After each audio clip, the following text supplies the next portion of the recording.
So once again, welcome back to my YouTube channel, guys. So after a long time, I'm meeting you again. Actually मेरे बीच में थोड़े exams चल रहे थे semesters के college के पीजी कर रहा हूँ मैं अभी मैथ्स से, तो उसकी वजह से थोड़े दिन में बिज़ी था. बट अब मैं प्रॉमिस करता हूँ कि अब जितनी भी वीडियोस आएंगे वो रेगुलर बेसिस पे आएंगे. एंड नॉट टू मेंशन, आपका कोर्स भी बहुत ही स्पीड से चलेगा. इवन मैंने प्लान आउट किया है कि किस दिन मैं कौन सी चीज़ डालूँगा. जैसे अभी मैथ्स में हम शुरू कर रहे हैं एवरेज, साथ ही साथ रीजनिंग, इंग्लिश, जीके और बैंकिंग अवेयरनेस.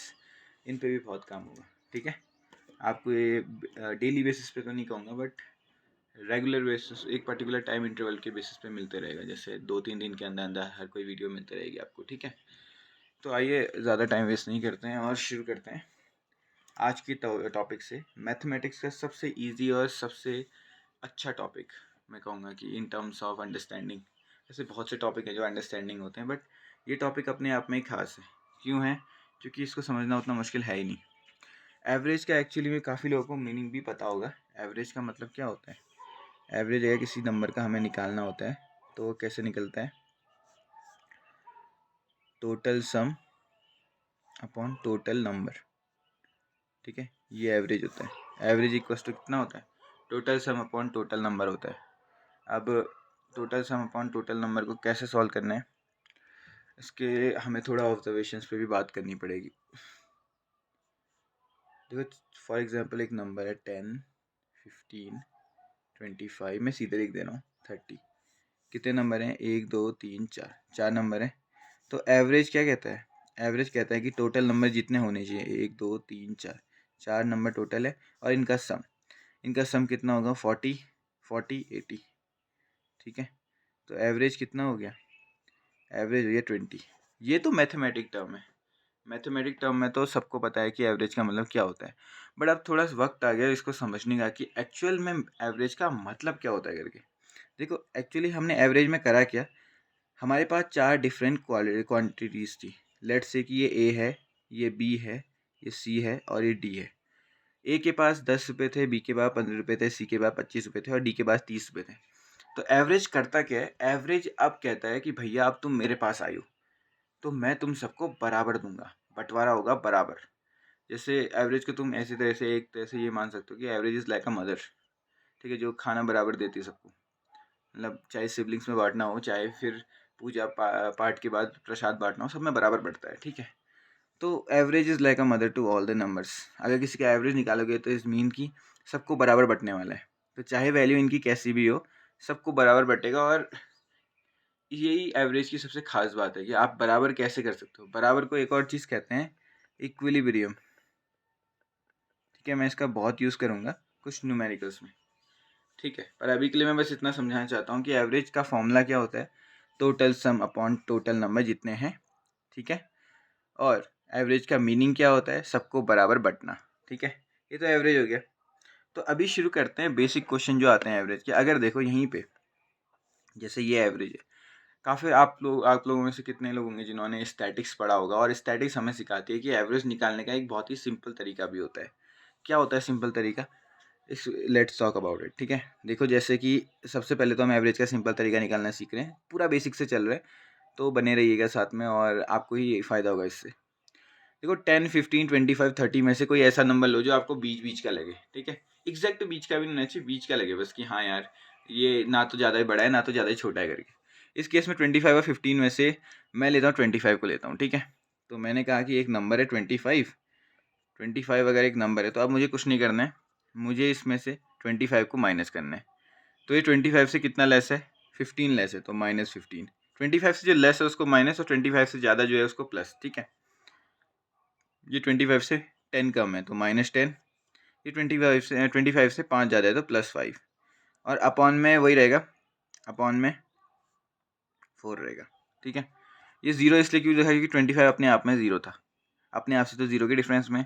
ठीक है, तो कितना हो गया ये? 5 से 15 कट गया, -10, -10, -20, -20 अपॉन 4 कितना होता है? 20 अपॉन 4 कितना होता है? 5. तो -5 आ गया यहाँ से. -5 और 25 कितना आ गया? 20. एवरेज इक्वल हो गया. अब तुम कहोगे यार इतना बवाल करने से अच्छा सीधे यही कर लो. ठीक है, पर मैं आपको एक बात बताता हूँ, छोटी वैल्यूज़ के लिए बवाल लग सकता है, यानी कि प्रॉब्लम या फिर ज़्यादा टाइम वेस्टिंग लग सकता है. पर अगर कोई बड़ी बड़ी वैल्यूज़ है, फॉर एग्जांपल बड़ी बड़ी वैल्यूज़ सोचते हैं, ठीक है। फॉर एग्जांपल ये हो गया 46, 53, 49, 48, 54, ठीक है। फॉर एग्जांपल ये एक नंबर आ गया और इसमें हमको कुछ चीज़ें करनी है। तो सबसे पहले तो हमें समझना होगा कि ये एक्चुअल में इनमें हमको मिडिल वैल्यू क्या लग रही है। देखो 46 है, 48 है, 49 है, 54 है, 5। मुझे 49 लग रहा है मिडिल का, ठीक है। 49 से नीचे भी 2 हैं और 49 से बड़े ऊपर भी 2 हैं, तो मैंने 49 को ले लिया वैल्यू में, ठीक है। अब प्लस, चलो 1 2 3 4 5, 5 है। 46 49 से 3 कम है। 53 49 से 4 ज़्यादा है। 49 तो ज़ीरो ही रहेगा। 48 1 कम है और 54 5 ज़्यादा है। हो गया, ठीक है। अब देखो माइनस माइनस ऐड करोगे, -4 और 4 कट गए तो 5 5 1 हो गया, यानी कि 49 + 1 50। इन पाँचों का एवरेज कितना है? 50 है। कहाँ भैया तुम इन पाँचों को ऐड करके 5 से डिवाइड करने बैठोगे, अगर तुमने मतलब ये तो अभी 5 ही है, अगर 10 आ गए या फिर 7 आ गए, 8 आ गए, तो उस टाइम पे क्या है, ये वाली मेथड बड़ी काम आती है।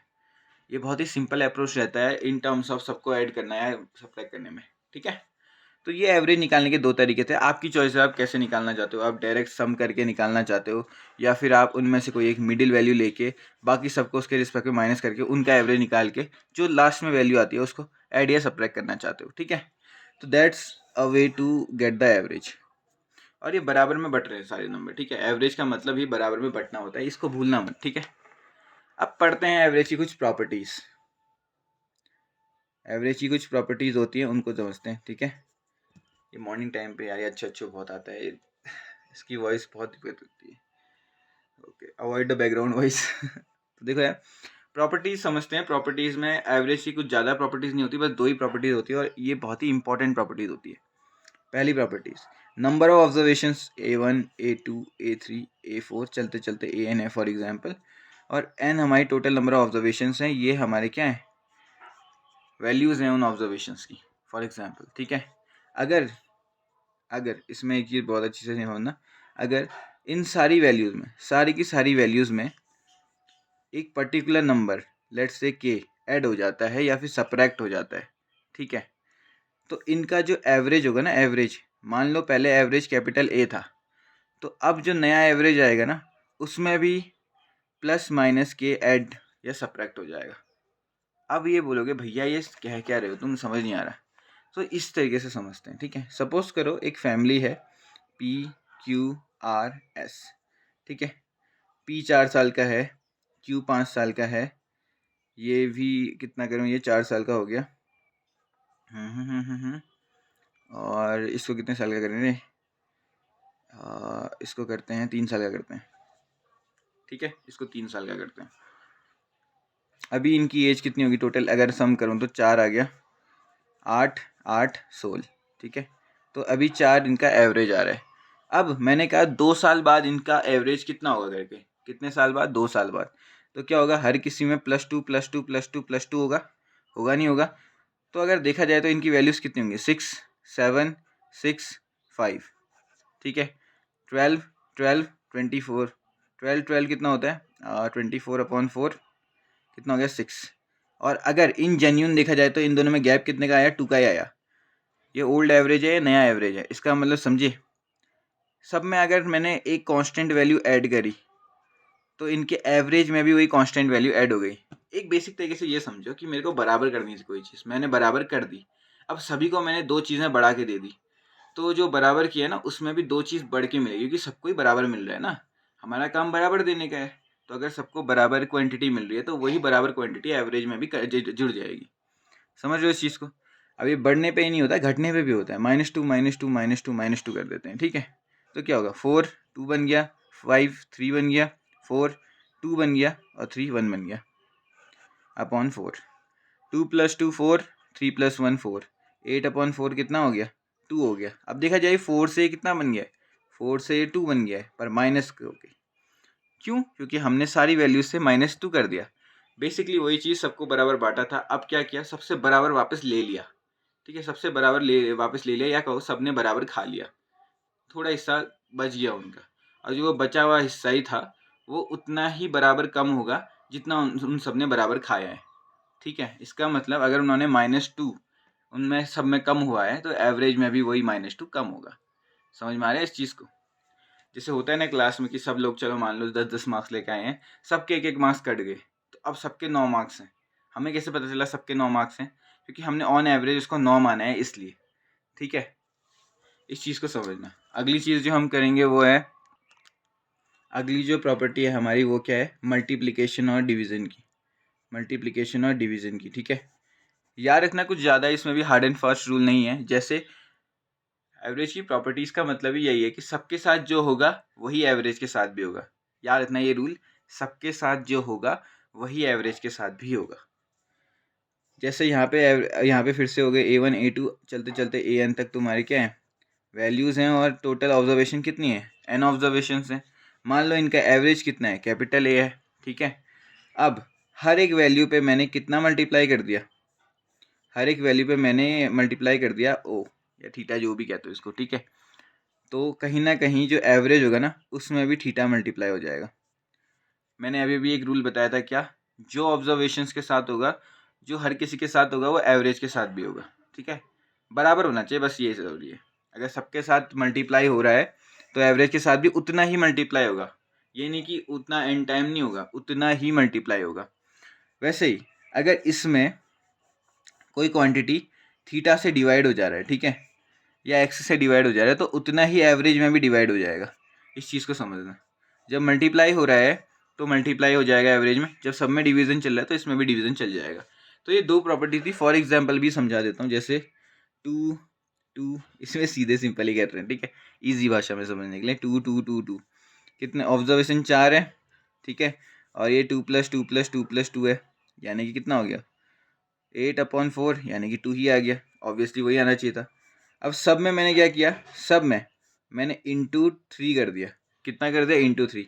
ये 6 आ गया, ये भी 6 आ गया, ये भी 6 आ गया, ये भी 6 आ गया, तो 6 4 टाइम्स आ रहा है।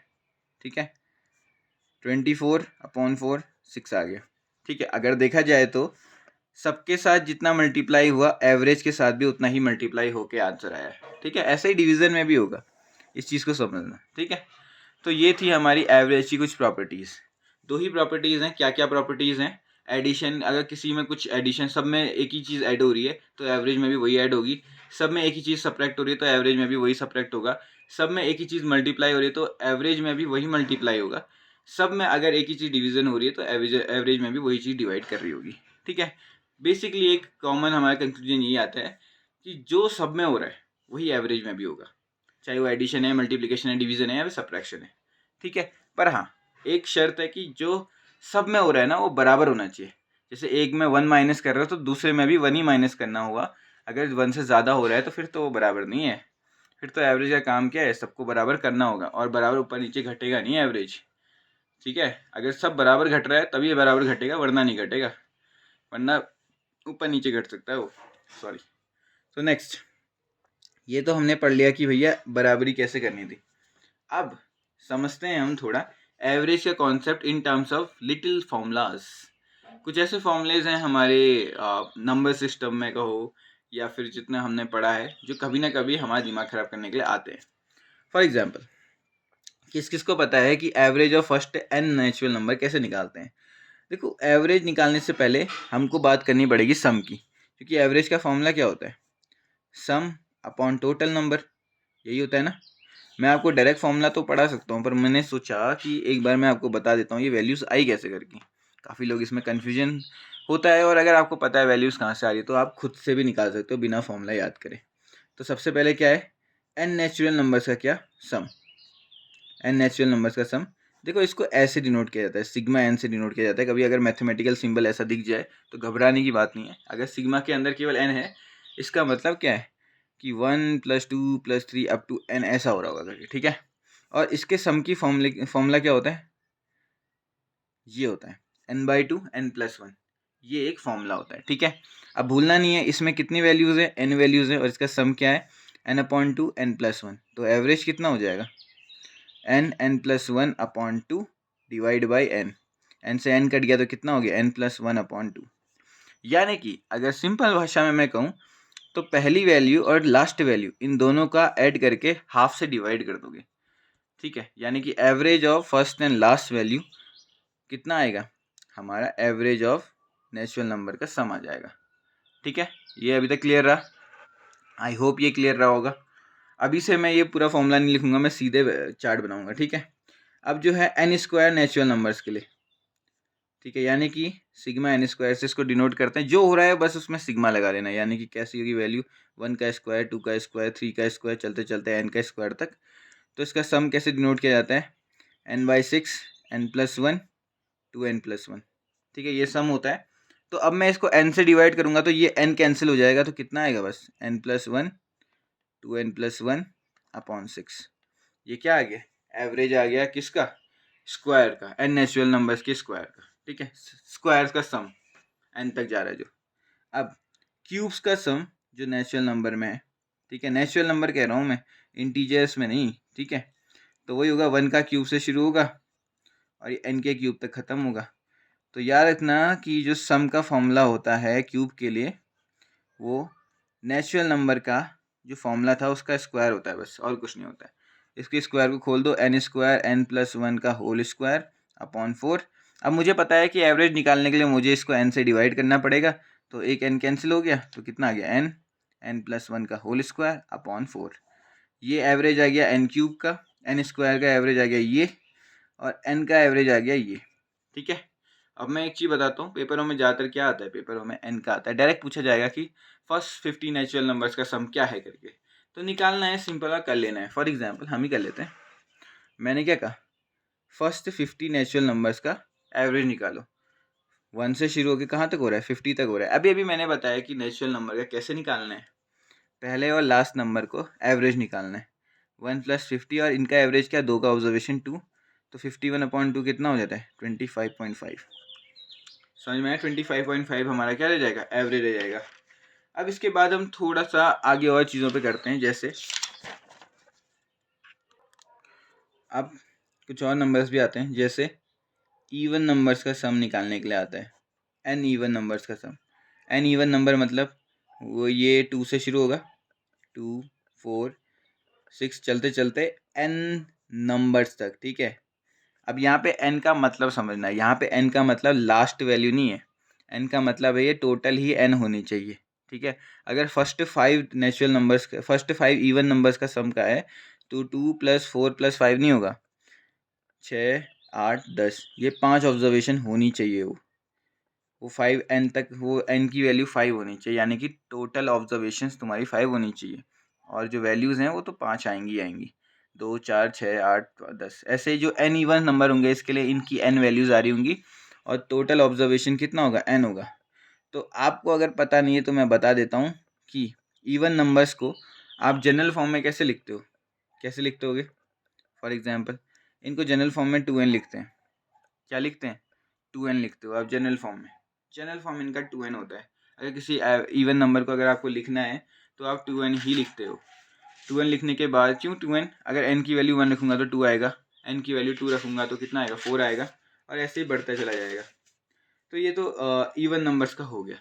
पर अगर बात करें हम कि इवन नंबर का क्या निकालना है, सम निकालना है, क्या निकालना है, इवन नंबर का सम निकालना है, तो उसको कैसे लिखते हैं, n+1 से लिखते हैं। इवन नंबर का सम जो होता है वो किससे निकलता है, n+1 से निकलता है।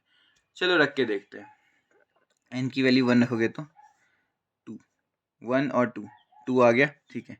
n की वैल्यू 2 रखोगे तो क्या आएगा, ये दोनों आनी चाहिए, 6 है ना, ये 2 और 3 6 आ रहा है, ऐसे करके वैल्यूज़ चेंज होती रहेंगी। तो ये सम का जनरल फॉर्मूला बन गया, ठीक है। तो अभी अभी मैंने बताया था कि जो सम का फॉर्मूला होता है उसमें अगर मैं n को डिवाइड कर दूं तो मेरा क्या आ जाएगा, एवरेज आ जाएगा। तो इवन नंबर का, n इवन नंबर्स का जो एवरेज होगा वो कितना आएगा, n+1, यानी कि जो भी नंबर दिया है मुझे, कितना भी, मुझे बस उसमें +1 कर देना और मेरा आंसर आ जाएगा। फॉर एग्जाम्पल उसने कहा 50, फर्स्ट 50 इवन नंबर का क्या निकालना है, सम निकालना है, क्या निकालना है, सम निकालना है। तो मैं क्या करूँगा, 50 + 1 कितना आ गया, 51 आ गया।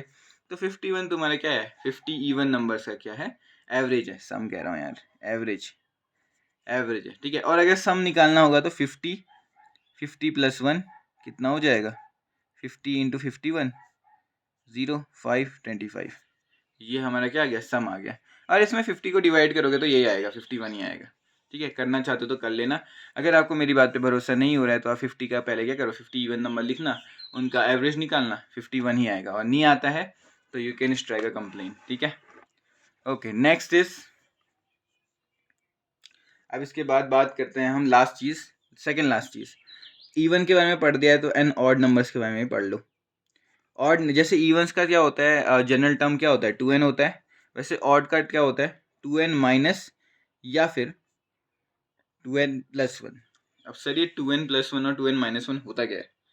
बेसिकली देखा जाए तो 2 के हमेशा या तो पहले या तो बाद में आती है वैल्यू ऑड की। देखी जाए तो हम क्या कहते हैं, ऐसे नंबर जो 2 के मल्टीपल नहीं है उनको ही तो ऑड कहते हैं। एक और तरीके से हम ये कह सकते हैं कि ऐसे नंबर जो 2 के मल्टीपल के आगे या पीछे है उनको भी तो ऑड नंबर ही कहेंगे ना। जैसे 2 का मल्टीपल यहाँ पे 2 ही है, 2 के आगे और पीछे 1 और 3, 4 के आगे और पीछे 3 और 5, यही तो आ रहे हैं ना ऑड नंबर्स, तो वही है। अगर इवन नंबर 2n से डिनोट होते हैं तो उनके आगे या पीछे को क्या कहते हैं, ऑड नंबर्स कहते हैं। और इनका जनरल सम फॉर्मूला क्या होता है, इनका जनरल सम फॉर्मूला होता है एन स्क्वायर। क्या होता है, एन स्क्वायर होता है।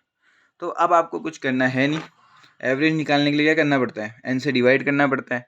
तो एन स्क्वायर को एन से डिवाइड करोगे तो एन ही आएगा, तो ये और भी इजी आ गया। इसका मतलब समझने वाली बात यह है कि अगर मुझे कभी भी एवरेज निकालना है, चलो फॉर एग्जांपल फिर से 50 लेते हैं, 50 फर्स्ट 50 ऑड नंबर्स का मैंने क्या निकालना है, एवरेज निकालना है, नेचुरल नंबर होने चाहिए बस, तो n आएगा, दैट इज़ 50 आएगा। तो यहाँ से हमने कुछ चीज़ें कंप्लीट कर ली कि इवन नंबर का कैसे एवरेज निकालते हैं, ऑड नंबर का कैसे एवरेज निकालते हैं, और फर्स्ट नेचुरल नंबर से कैसे एवरेज निकालते हैं करके। ठीक है, तो फिर अब इसके बाद एक लास्ट एवरेज और बचता है, वो है एपी। एपी को बहुत लोग जानते होंगे, अर्थमेटिक प्रोग्रेशन कहते हैं, यानी कि a+d, a+2d चलते चलते, यानी कि जैसे 2 की टेबल मान लो, 2, 4, 6, 8 बराबर, इन सब में क्या होता है, डिफरेंस होता है। या फिर 3 की टेबल मान लो,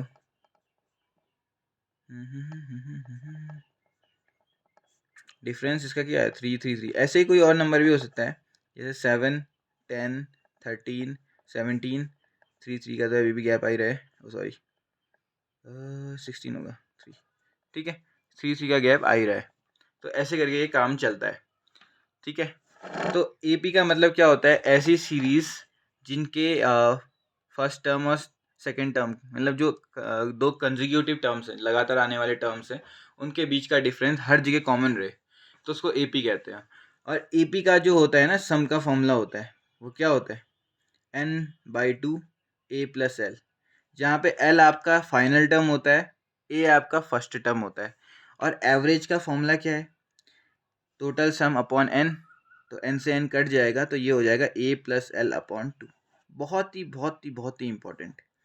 काफ़ी लोग होते हैं जो एवरेज निकाल रहे होते हैं दिमाग अच्छे से यूज़ ना करके। फॉर एग्जांपल एक ऐसी यही सीरीज़ आ गई, चलो यही सीरीज़ आ गई 7, 10, 13, 16, दिख नहीं पाता यार वक्त के मोमेंट में, पर जो बैंक के एग्ज़ाम्स होते हैं, एसएससी के एग्ज़ाम्स होते हैं, जहाँ पे टाइम की बहुत वैल्यू होती है, वो जानबूझ के ऐसे एवरेज भी देते हैं जिसमें आपकी एपी लग रही होती है और आपसे कहते हैं एवरेज निकालो। तो बच्चे क्या करते हैं, सबको ऐड करने लग जाते हैं और फिर उसके बाद जितना नंबर है उसे डिवाइड करने लग जाते हैं, बहुत टाइम लग जाता है। तो इसको ईजी के 21 मेथड से कर सकते हो। अगर वो एपी में है, अगर आपको उस बराबर डिफरेंस दिख रहा है तो क्या कर सकते हो, फर्स्ट और लास्ट टर्म को ऐड कर दो और अपॉन में उनका एवरेज कर दो। 2 ही करना है ना, तो 7 + 16 कितना हो गया, 23/2, यानी कि 11.5। ये आपका क्या आ गया, एवरेज आ गया। तो इस तरीके से हमने एवरेज निकालना सीखा, किस किस का, एपी का एवरेज निकालना सीखा, इवन नंबर का, ऑड नंबर का, एन नेचुरल नंबर्स का, एन स्क्वायर नेचुरल नंबर्स का, और एन क्यूब नेचुरल नंबर्स के सम का। ठीक है, ओके। तो ये थी हमारी first video regarding the average. अब इसके थोड़े से कुछ क्वेश्चन कर लेते हैं। तो चलिए अब क्या करते हैं, इनके कुछ नॉर्मल क्वेश्चन जो मैंने पढ़ाए उनके बस थोड़े से जो निष्कर्ष आया उसको करते हैं। ठीक है, तो सबसे पहला जो क्वेश्चन दिख रहा है वो क्या है, फाइंड द एवरेज, एवीजी को एवरेज लिखता हूँ मैं, average of first 11 natural numbers. ठीक है, तो नेचुरल नंबर्स के लिए मैंने क्या कहा था, देखो फॉर्मूला या तो ऐसा है कि आप 1 + 2 + 3 सो ऑन चलते चलते 11 तक लिखो, फिर उसके अपॉन में आप 11 से डिवाइड कर देना। ठीक है, ये अच्छा अप्रोच है। या फिर एक काम ये कर सकते हो, पहला और दूसरा टर्म और इन दोनों का एवरेज 1+11/2 कितना होगा 12+2 6। तो कितना आ गया पहले का एवरेज? पहले का एवरेज आ गया भैया 6 आ गया। ओके ठीक है भैया, पहले का एवरेज तो 6 आ गया। Next, average of 7 member in family is 33 years. कितने साल के हैं? 33 ईयर्स के हैं। After 6 year average of their age will be. अब यहाँ पे एक चीज़ बड़ी गौर से सुनना, 7 मेंबर्स हैं फैमिली में, उनकी एवरेज एज 33 हो रही है, ठीक है। अब हर एक फैमिली मेंबर की ना 6 साल बाद ना एज 6 से ऐड हो जाएगी। तो मैंने कहा था अगर हर किसी में बराबर ऐड हो रहा है तो एवरेज में भी उतना ही ऐड होगा। यहाँ पे 6 साल है तो यहाँ पे भी 6 ऐड हो जाएगा, 39 ईयर्स तुम्हारा इसका क्या आ जाएगा, नया एवरेज आ जाएगा 6 साल के बाद, क्योंकि सब में ही 6 साल बढ़ रहे हैं। और देखो अभी तो ये बहुत बेसिक लगेगा, पर रेशियो प्रपोर्शन अभी जो इसके बाद जस्ट एवरेज के बाद शुरू होगा, रेशियो प्रपोर्शन का एक छोटा सा पार्ट है जिसको कहते हैं हम एज प्रॉब्लम्स। हाँ, प्रॉब्लम बेस्ड ऑन एज। तो उसमें होता क्या है कि कई बार बच्चों से कहा जाता है कि 4 साल बाद इसकी एज निकालो, ये सो निकालो, और कई ऐसी कंडीशंस दी होती है जहाँ पे लोग भवरी जाते हैं या कहो पूरा घूम जाते हैं अच्छे से, ठीक है। हमारी लोकल लैंग्वेज में उसको भवरी जाना कहते हैं, बट घूम जाते हैं अच्छे से। क्यों घूम जाते हैं? क्योंकि उनको ये बेसिक टर्म याद नहीं रहता है कि अगर 6 साल या 5 साल किसी के बढ़ा रहे हो तो सबके बढ़ेंगे, ठीक है। और उस टाइम समझने के लिए आपको पहले ये चीज़ समझनी पड़ती है, ठीक है। लास्ट, देखो एवरेज ऑफ 10 ऑब्जर्वेशन इज 36, ठीक है। 36, 10 ऑब्जर्वेशन का एवरेज कितना है? 36 है। उसने कहा every observation is divided by 4। हर एक ऑब्जर्वेशन को 4 से डिवाइड कर रहे हैं। अब हर किसी में 4 डिवाइड हो रहा है तो ऑब्वियसली यार एवरेज में भी 4 डिवाइड होगा, तो 9 एवरेज आ जाएगा, ठीक है। तो ये थी हमारी आज की क्लास, और हो सके तो इसको रिवाइज करना। एवरेज में ज़्यादा नहीं, 2-3 क्लासेस ही होंगी, ठीक है।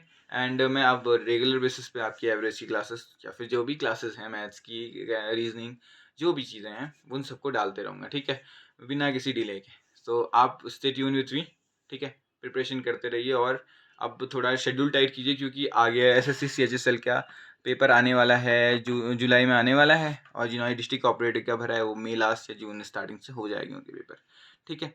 साथ ही साथ इस बार एक बहुत ही बड़ी अपॉर्चुनिटी है, उसका भी ध्यान रखिएगा।